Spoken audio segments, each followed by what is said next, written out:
Live from WTVO 17 and your home team. Eyewitness News at 6 starts now. 4 city leaders warn of a different type of pandemic taking over Rockford. A recap of today's press conference hosted by the Chief of Police and Winnebago County State's Attorney. The Winnebago County State's Attorney shares her thoughts about new COVID rules Region 1 will see starting tomorrow. Marilyn Height-Ross explains how she hopes businesses will follow coronavirus restrictions. And a Rockford restaurant has new owners. The food expected to be served at one of the businesses at Rockford's indoor city market. Good evening, I'm Mimi Murphy. Eric is off tonight. Rockford Police say gun violence has been on the rise in Rockford. City leaders today announced dozens of arrests in connection to shootings. Rockford's police chief tells Dylan Siraki reducing gun violence will take more than officers patrolling city streets. Rockford Police Chief Dan O'Shea says there have been 22 murders in the city this year, 15 of which remain unsolved. While police believe most of the incidents are connected, they say gun violence overall is on the rise. RPD, along with Winnebago County State's Attorney Marilyn Height-Ross, have arrested and charged 32 people for gun-related crimes over the past 30 days. O'Shea says the department is using every resource at its disposal to put criminals behind bars, but says they can't do it alone. 300 cops ain't going to solve the violent crime problem. So it's going to take community members to really push back, maybe the faith membership members, family members, to push down on these individuals and tell them enough's enough. Since the start of the year, RPD has recovered 205 firearms and 124 victims have been struck by gunfire. In Rockford, for your home team, I'm Dylan Siraki. The man accused of burning down an abandoned Rockford church appears in court. 28-year-old Edward Wash pleaded not guilty. He's charged with arson. September 2nd, fire crews were called to the former Metro Christian Center Church on Walnut Street. Crews demolished the building the next day. Investigators say Wash is responsible for 2 other fires that same night. No one was hurt. A weeks-long investigation leads to the arrest of an alleged drug dealer. The Winnebago County Sheriff's Department received complaints about the sale of illegal drugs throughout the county. Yesterday, the department's narcotics unit executed a search warrant at a home on 8th Avenue near Kishwaukee. Investigators say they found cocaine, heroin, 3 guns, and a large amount of cash that belonged to 46-year-old Noel Robles-Trado. He was arrested. Robles-Trado faces various drugs and weapons charges. A single car crash blocks a busy street in Rockford. This happened around 2:30 on South Central, south of West State. The car ended up on its roof in the middle of the road. The scene was cleared about an hour later. No word on injuries or what might have caused the accident. Region 1 in Illinois, which includes most of the state line, sees its rolling COVID positivity rate increase by half a percentage point. It now sits at 8.7%. In Winnebago County, that number's 10.1%. That's the highest in Region 1. Boone is at about 8.5%. Ogle is up to 8%.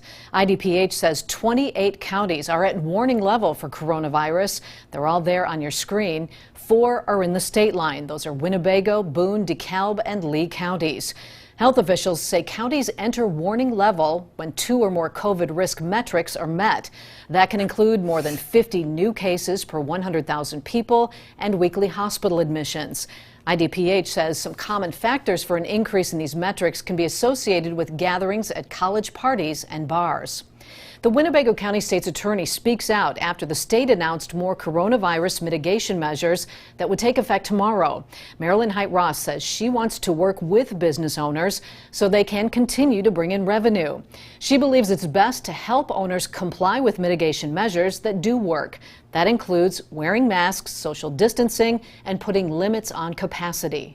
I don't believe that the court should be used as a default mechanism for enforcement. I think if we work together, that we can gain compliance by encouragement and education. For the new COVID rules to be relaxed, Region 1's rolling positivity rate would have to be less than or equal to 6.5% for 3 straight days. The Winnebago County Health Department is encouraging residents to get their flu shot. Officials recommend everyone 6 months and older get vaccinated. The WCHD is hosting 3 Drive-through vaccine clinics. Shots are free. People 18 years old or younger must have a parent or guardian with them to get immunized. No appointments are needed. The first drive-through will be October 10th from 10 until 2 at Winnebago County Fairgrounds on West 1st Street in Pecatonica. For more information, head to mystateline.com. A public visitation is announced for former Rockford Mayor John McNamara. It will be this Sunday at the Fitzgerald Funeral Home on Crematory on South Mulford from 2 until 6. Due to the pandemic, masks must be required for anyone who chooses to attend. There will also be a limit as to how many people will be allowed in at one time. The late Forest City leader died Wednesday. John McNamara was 81.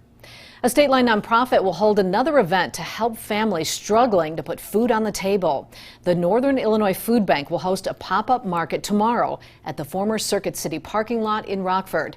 That's on East State near Roxbury Road. It will run from 9 a.m. until noon or until supplies last. The organization will be handing out groceries for free. You don't need to show an ID. If you can't make it to this one, there will be another pop-up market October 17th at the same time and place. A Rockford restaurant forced to close because of the COVID outbreak has new owners.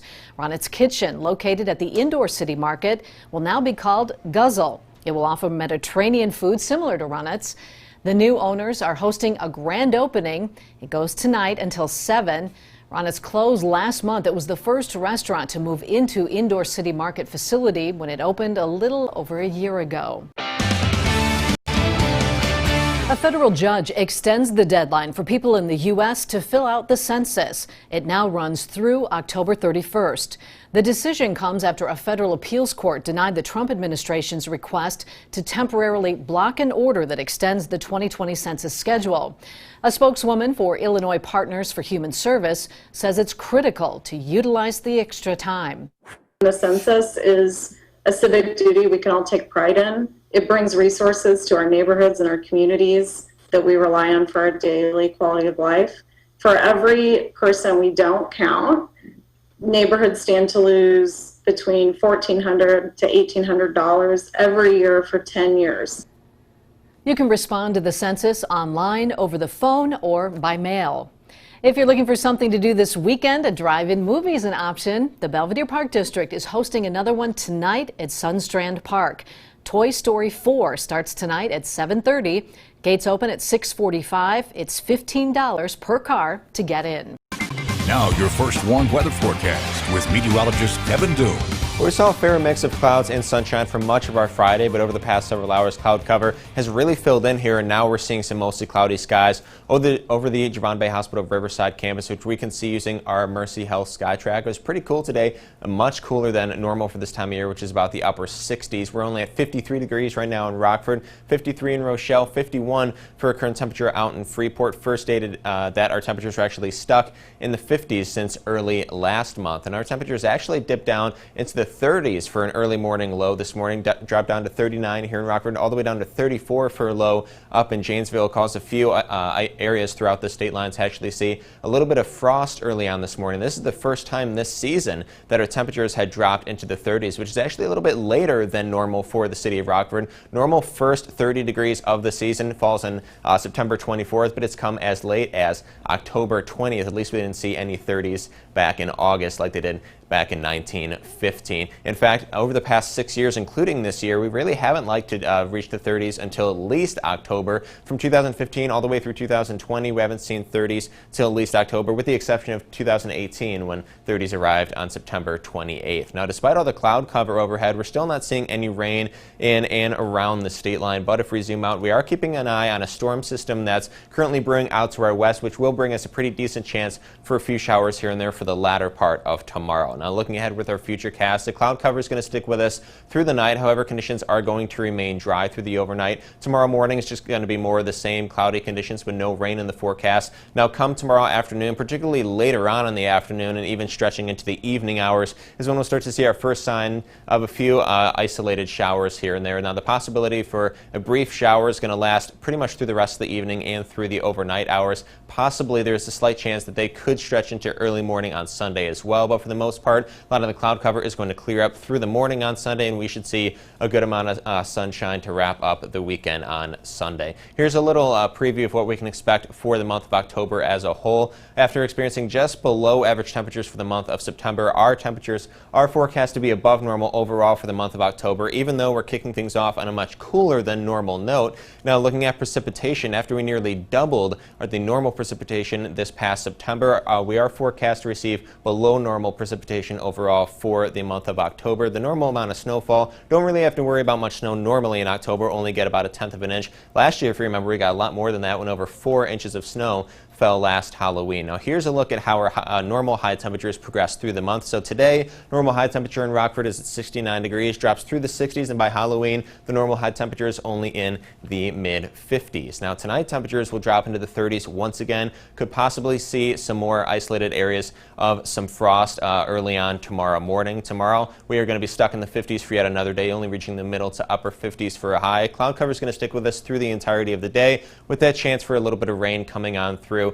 for the latter part of the afternoon and through the evening. Like I said, possibly stretching into the early morning hours of Sunday. That's where that slight chance pops up. But otherwise, we're expecting a good amount of sunshine on Sunday. It's going to be cool once again, though. Temperatures staying in the 50s before we return to the 60s by Monday, getting to the upper 60s, possibly scraping 70s for Tuesday before a cold front moves on through between Tuesday and Wednesday. Going to bring us back down into the mid-60s by Thursday. Should start to warm up again just in time for next weekend.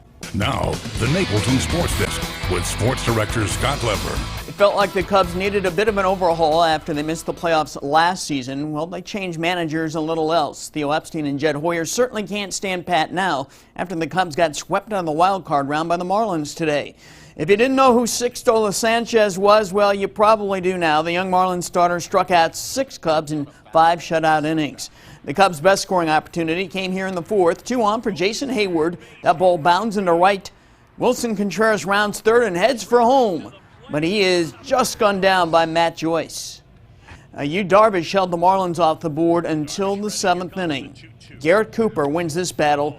He hits a solo home run. The Marlins added another run that inning to lead 2-0. To the bottom of the 9th, the Cubs had a runner on second. Jason Kipnis up, and Brandon Kinsler gets him swinging to end the Cubs season. 2-0 the final score. The Cubs managed only 1 run in the 2-game series. The Cardinals and Padres are underway and scoreless in the first inning. The winner of the game wins that series. Well, it's the NBA Finals tonight. It'll be Game 2. LeBron and company, the Lakers against the Miami Heat. The Lakers won the first game big. You can catch tonight's game right here on WTVO beginning at 8 o'clock.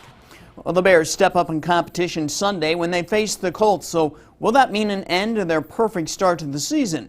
Phillip Rivers is still dangerous, but he's also still mistake-prone. He's thrown 3 picks. If the Bears' pass rush is clicking, that should give Kyle Fuller, Jalen Johnson, and Eddie Jackson some chances to make plays in the secondary. The key matchup will be the Bears' defensive front against the Colts' offensive line, one of the better offensive lines in football. The second key will be which team can establish the run.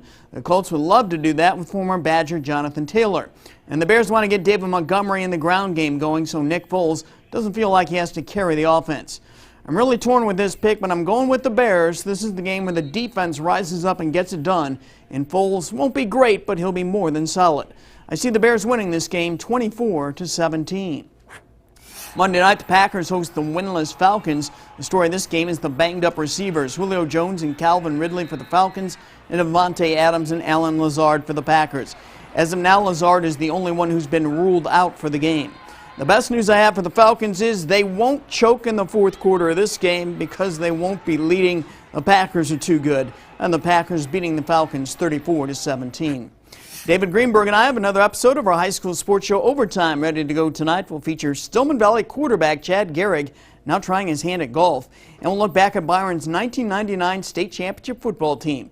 Catch Overtime tonight at 11 o'clock on Fox 39. That's sports. We'll be right back. Let's have a look at our first Warren Interactive Radar, sponsored by Rockford Auto Glass and more. You can find this on mystateline.com. No rain anywhere near the state line. That will change tomorrow, however, as we do see a chance for a few light showers show up here and there. As early as the late afternoon, stick with us through most of the evening, as temperatures will be stuck in the 50s for a high tomorrow. Going to be stuck in the 50s to wrap up the weekend on Sunday as well. However, this time we'll see a lot more sunshine and a lot less rain. We are back in the 60s by Monday, warming up into the upper 60s, possibly scraping the 70s for a high on Tuesday. You can see not many good chances for rain through the week following tomorrow as temperatures cool back down to the mid-60s for Thursday. We should hopefully warm up again, reaching the upper 60s, possibly 70s by next weekend. Well, 60s aren't bad, 70s even better. Thanks, Kevin, and thanks for watching. Have a good evening.